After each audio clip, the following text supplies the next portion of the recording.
Alright, for my evolutionary biology class, we ended up watching a PBS documentary called Decoding Neanderthals. It's something that was part of Nova. And going into this, I was really skeptical, because there's a reason we almost never watch documentaries made for lay people in any of our science classes. And the reason for that is that these documentaries are way oversimplified, and they're oversimplified to the point that they're wrong. And overall, a lot of these documentaries have a lot of information that's just plain inaccurate. It's actually an on-running joke between me and some of the professors that I do research with of how bad these documentaries actually are. And I do research in science education and trying to understand how college students learn their scientific material.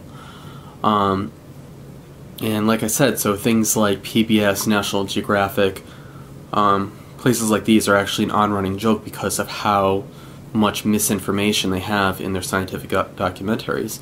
And by the way, I'm the only creationist, as far as I know, in my group of people doing science education research. So anyway, the documentary Decoding Neanderthals opened up with this depiction of Neanderthals as being these brutes, this dead end in human evolution. They showed all these images that made Neanderthal look sometimes more ape than human. They made him look like a stupid, slow, ugly caveman. They talked about them having no language and no art and lacking any sort of intelligence. And so these first few minutes I was really rolling my eyes like, oh great, another PBS propaganda special. But this one particular documentary actually quite surprised me. There was definitely a strong evolutionary bias throughout, but other than that, I thought this was a really good documentary. They really went through these assumptions that people have made about Neanderthal and really questioned these, showed how the evidence does not stack up. They showed things like, they showed Neanderthal stone tools, and they explained that a lot of these stone tools they're making are more advanced than the equivalent stone tools that have been made by Homo sapiens. That's us. They showed that Neanderthals were able to make synthetic materials that they used in their spears, and apparently the process for making these synthetic materials, this basically synthetic glue, was quite complex, and the scientists who were researching this weren't really able to reproduce it. They were able to reproduce it a little bit and get a tiny bit of the glue, but they weren't able to get it on the scale that Neanderthals were able to get it, because everything in the process had to be quite precise. It was a very, it was a process that was might have been quote-unquote primitive, with people living out in the woods, but it was still a sophisticated process.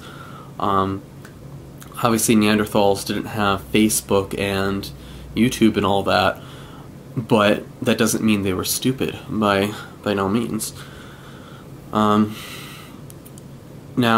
when I looked at this, I was like, I kept thinking that the only reason people have had these assumptions about Neanderthals has basically been an evolutionary bias.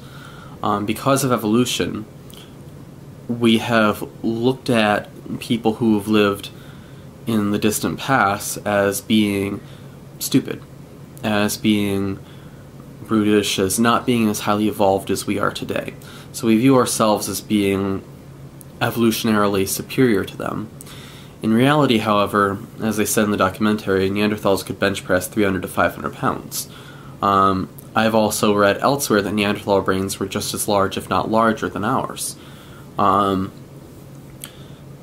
So there was a lot of talk and a lot of information in this documentary about how these assumptions we've had about Neanderthals being stupid is just plain not accurate. They also talked about Neanderthals burying their dead. And I don't remember if they talked about it quite so much in this documentary, but I've heard elsewhere, or read elsewhere, that Neanderthals, there's evidence that they practiced religion, burying their dead with flowers, things like this. One thing they talked about in the show is there's this belief that's been held that Neanderthals didn't have language. Yet, they did a genetic analysis on Neanderthal DNA that they were able to recover, and they found that they had the same FOXP2 gene that we do. So the version of the FOXP2 gene that Neanderthals had is exactly the same as the version of the gene that we have. And apparently other animals have this gene, but they're not able to talk. So this was evidence that Neanderthals had language. Now, being a special with an evolutionary bias, they said, well, the language problem, the scientists speculated that the language that Neanderthals would have had would not be as sophisticated as our language today. Now, of course, everybody's entitled to their speculation, but at the end of the day, we have to recognize that this is speculation. In every way we can test, or in lots of these different ways that we can test, it looks like Neanderthals were had technology that was more sophisticated than the equivalent technology of Homo sapiens.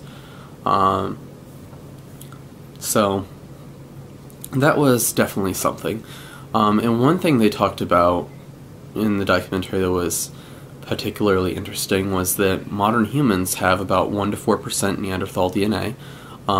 Africans would have the least, whereas people of Asian or European descent would have more, and people of European descent tended to have the most.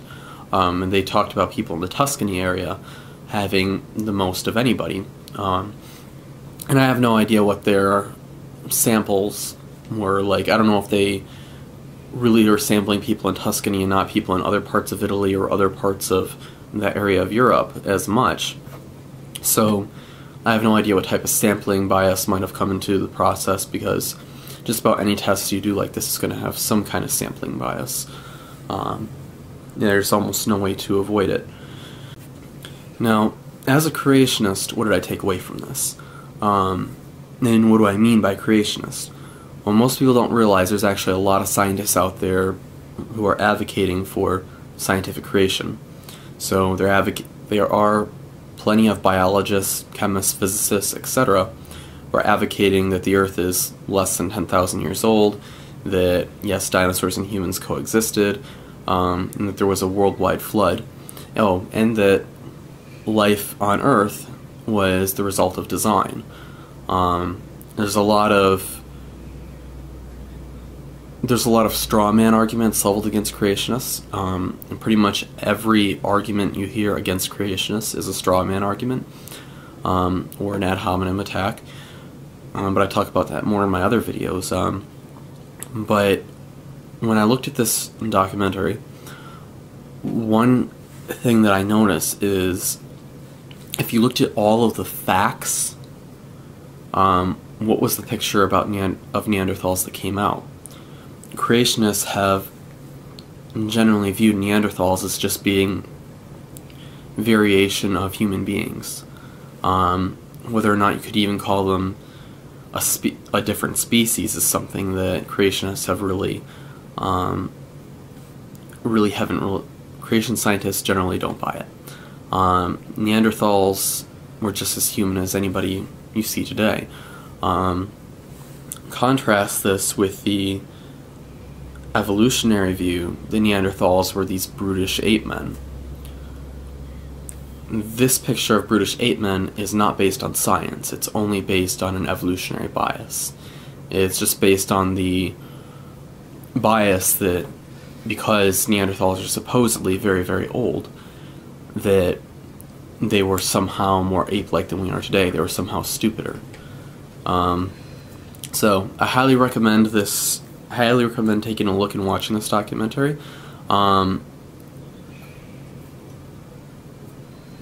Normally I would not recommend a PBS special, especially after their coverage of the Dover trial, because they clearly had an axe to grind in that one.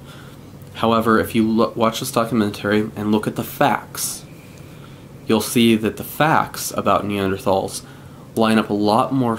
They line up a lot better with the creationist view that Neanderthals were as human as anybody you see today. They had slightly different physical variations from us. You know, they tended to have stronger brow ridges, a brain that's as large or larger, things like this. They were physically stronger. According to the documentary, they're able to bench press 300 to 500 pounds. But just watch this documentary and look at it from the creationist perspective. The variation exists in human beings, and a lot of this variation was probably programmed into Adam and Eve. You'd be surprised how much genetic variation you can store in two people. It's really not that far-fetched, the idea that you could have a very large amount of genetic variation from even just one mating couple. Anyway, that's what I have to say about that. Check out my website, which is greenslug.com. Remember, slug is spelled with 2 G's. And also check out my new website, blueslug.com, which is, slug is also spelled with 2 G's there. Green Slug is my blog, and as a lot of you know, Blue Slug is a new science search engine that I built. As a biotech major, I have found a lot of difficulty with Google, so I decided to build a search engine designed for other science majors and a search engine designed for researchers. So check out those two websites and let me know what you think. And I hope everybody has a Merry Christmas, Happy Kwanzaa, Happy Hanukkah, happy everything else that people celebrate. And for those of you who are politically correct, have a happy holiday. Go enjoy your holiday cookies. Alright, this is Greg.